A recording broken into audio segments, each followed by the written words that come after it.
Bajaj Nagar police ठाण्याच्या हद्दीत चोकामेळा वसतिगृहात लाईट सुरू बंद करण्याच्या वादावरून दोन मजुरांमध्ये मोठा वाद झाला। तर हा वाद जास्त झाल्यानंतर काही जणांनी राजकुमार यादव याच्यावर लोखंडी रॉडने हल्ला केल्याची माहिती पोलिसांनी दिली। या प्रकरणी कैसर कासिम, मोहम्मद इम्तियाज, अलीमुद्दीन अली, अक्रम शेख यांच्यासह इतरांविरुद्ध भारतीय न्याय संहितेअंतर्गत गुन्हा दाखल करण्यात आला आहे।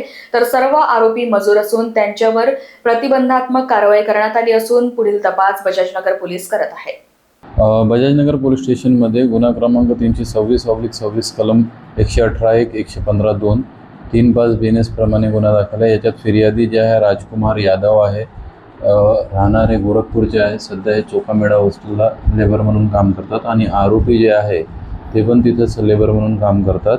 त्याच्यात कैसर कासिम, मोहम्मद इम्तियाज, रबेल अलीमुद्दीन अली, अक्रम शेख असे याच्यातले आरोपी आहे। यांचा रात्रीला लाईट चालू बंद करण्याच्या कारणावरून वाद झाला। याच्यात त्यांची मारहाण झाली। त्यामुळे मारहाण झाल्यामुळे त्याच्यात बजाजनगर पोलीस स्टेशनने गुन्हा दाखल केला। आरोपींवर प्रतिबंधक कारवाई करण्यात आलेली आहे। यांचा कोणाचा रेकॉर्ड नाही, हे बाहेरून आलेले आहे, लेबर आहेत आणि रॉडनं मारहाण केली होती। लोकवाहिनी मीडियासाठी विशाल बंबडवार यांची रिपोर्ट, नागपूर।